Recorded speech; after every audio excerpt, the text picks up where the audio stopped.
It's going down right now with the Jozabad podcast. Make sure y'all watch the Jozabad podcast. Ringing off right now. I am the KID, the King Capri. You know what it is. Salute. Block party action. Me.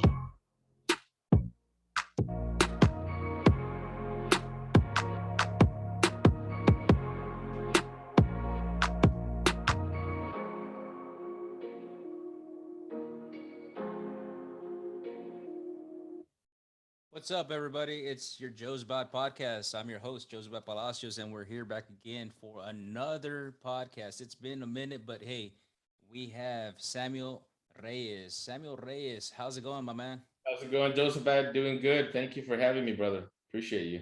I appreciate you coming on, man. Like I said, it's been a minute. It's been a while, man. There's been a lot that has transpired since the last time I've been on air.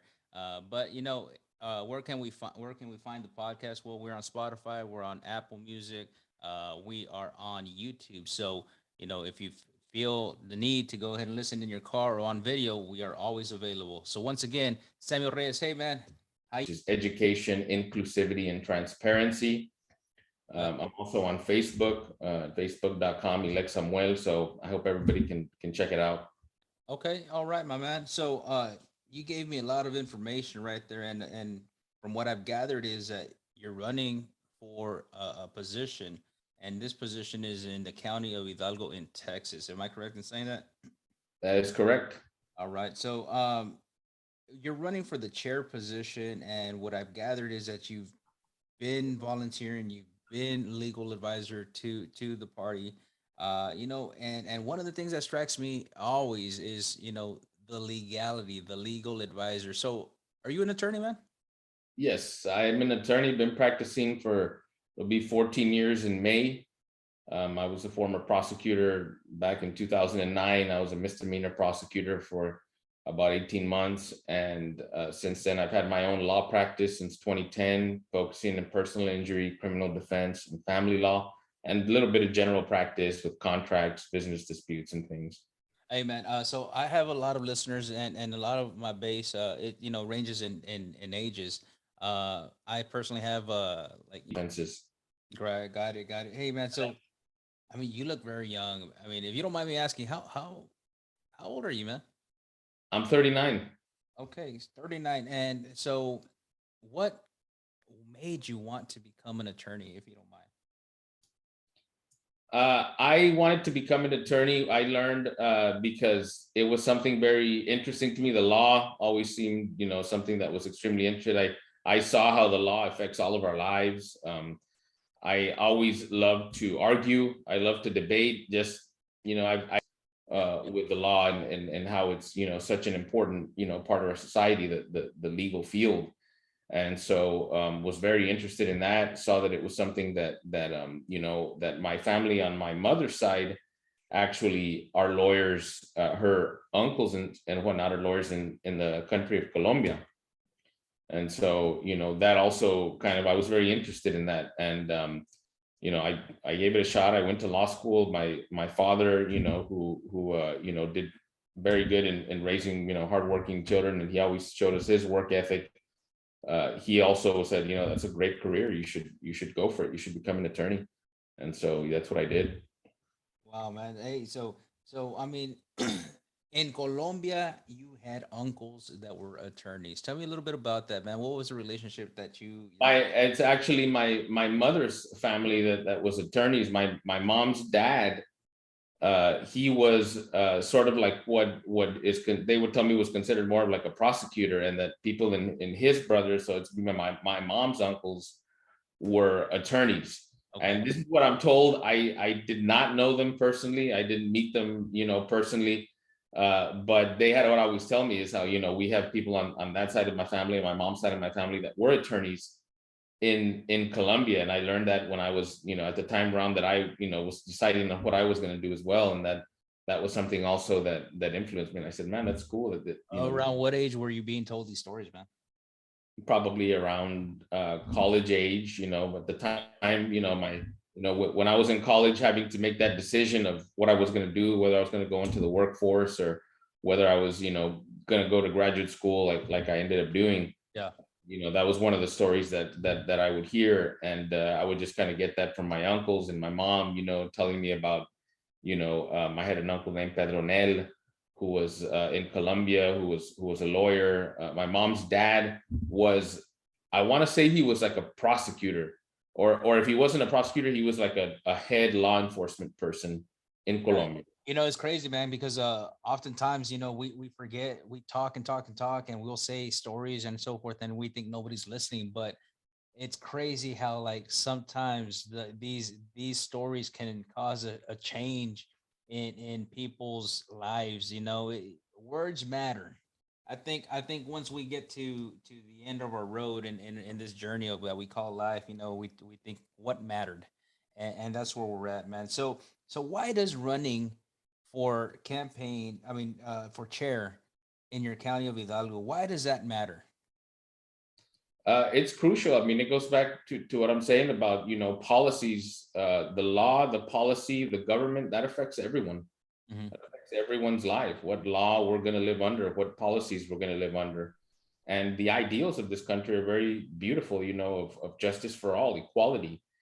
These are the ideals that we were founded on. And these are sort of, enlightenment kind of ideals, because before this and before, our country, and going back, hundreds of years, in Great Britain and in Europe and in other countries, you had the divine right of kings, and you didn't have, equality and justice for all. You had what you were going to do with your life, what caste you were going to be in, and as they had the caste system like from India, but most countries had some form or another of, hey, if you were born into a family where you're a family of farmers, then you're going to be a farmer. If you were born into the aristocracy or into the royalty or one of those things, then you're going to get to be one of the leaders, one of the rulers. Yeah, yeah. That's very interesting and very intriguing to me, personally. I always pose that question, man. Like, what made me so lucky to be born into my family? You see what I'm saying? Like, because like you just mentioned, right now, you if you're in a caste system, if you and I are neighbors, but yet my family, does is gonna do iron, they're gonna do iron works, and your family's gonna do field work, so that's just what you were born into, and that's what you're going to do. But the beautiful thing about our country, as you said, we have the ability to make something great of our life. Right, we have, we have this, and these are the ideals, and I think that the ideals are always something different from what is reality. And Yeah. I think that we owe as a duty, and the reason that I'm running, and the reason that I ask people to please vote and please get involved, is because it is our duty to try to reach, as strive for that ideal, get to those ideals that we have of really getting to justice for all, really getting to equality. We know, from the statistics, and what we've learned is, yeah, we've had those ideals, when this country was founded, but we didn't get there right away, and we've been making progress slowly but surely, even until we are right now. And my concern now is that sort of a lot of the things that's going on in both parties, but really I think the Republican Party is more the party that is wanting to take things back right now, with what happened with Trump, and with a lot of what's going on with a lot of this far right influence, that they want to take things back, as opposed to moving things forward, like when we're talking about the heartbeat bill that passed in Texas, and a lot of these voter suppression and voter fraud laws that are passing all over the country, that are designed to suppress the vote, sort of going backwards instead of progress, which is giving more people the right to vote. Oh man, yeah. You just talked about the heartbeat bill, and that just recently got passed. And based on what I was reading, it talks about, like, uh, the moment that a heartbeat is present, a woman can no longer abort, or something like that. Am I Yeah, yeah, yeah. yeah. So what's things like these matter for our people, and that's what you're saying. Like, we have to be present in our society in order to be able to understand what is exactly happening in our legislature. So good, kudos to you, man. That's awesome that you're getting involved. Moving forward, man. I know you're in a hot spot in Texas of immigration. Care to share and explain a little bit of what's your take on that? Sure, yeah, and thank you for asking me that question, Joseph. But immigration is something that touches me personally because both of my parents immigrated from their respective countries to come to this country seeking the American dream. And I believe that immigration is a natural human it's a natural human behavior. We move around. We've been doing it since the beginning of humanity. We move from different places, seeking a better life, seeking more opportunities, and this is sort of our freedom. That to me is ideal of freedom. That's representative of what freedom is. And so in this country, you have this kind of debate where you've got the Republicans and the right, which we're taking more of this like strict, hard line of, well, let's just enforce, our immigration laws that are on the books. And, if you really enforce the immigration laws that are on the books, it would really call for deporting like 11 million people, undocumented people that are here without permission, that technically could be removed from the country under the law, which would destroy our economy, and it's completely impractical. It's not only is it impractical, it's inhumane, and Right. it destroy many of those families. I mean, And that's so, like a mass exodus. I mean, shoot, 11 million people all in one at one time. Or I mean, obviously, I don't think that will happen in one time. But I mean, if it did, that's a huge, huge taking. well, it doesn't need to happen because most of these 11 million people that are undocumented here are actually hardworking, law-abiding people. And now, when you say law-abiding, when I always get from the right and the Republicans, well, they're not law-abiding because they broke our law to cross the border to come into our country without the permission of the United States in violation of our law. But there's difference between laws that are, this is from law school, a bit of a terminology, malum in se and malum prohibitum. And malum in se laws are laws like murder and rape that we know they're bad, and they're evidently bad, and they're illegal because of that. Whereas malum prohibitum are laws that may not necessarily know they're bad, like the speed limit. We set the speed limit at 35 in some places. That may not just be self-evident that you should have had to have been 35. I mean, somebody could have said it should have been 45, or what the tax rate is, or other things. And I believe that the immigration laws are more having to do with kind of this other more abstract theory of sovereignty of the country, of the autonomy of the country, the independence of the country. And we don't necessarily have to draw the line at any particular place. And I think that right now we've drawn the line too arbitrarily to keep out and to make lives difficult for a lot of good, hardworking people that have good families, that want to contribute to the system, that pay taxes in the system, that should be given an opportunity to become citizens, to find some pathway to either become residents, citizens, without having to leave the country and go establish residence in Mexico, or be deported or something. We should start making it easier for the people that are hardworking, good people to become citizens. Yeah, I mean that's a beautiful platform for anybody, and I'm sorry, I was laughing because when you say Malam and say and Malam prohibitum, I mean that to me sounds like a Harry Potter spell. Malam and say, Malam prohibitum.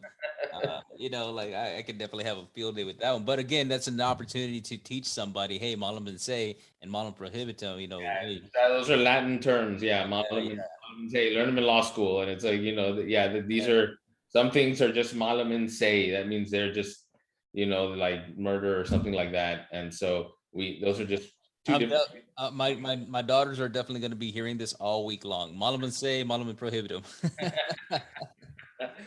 Yeah, man. Hey, so tell me a little bit more, man. So you're running on this for this campaign, and this is for the Democratic Party.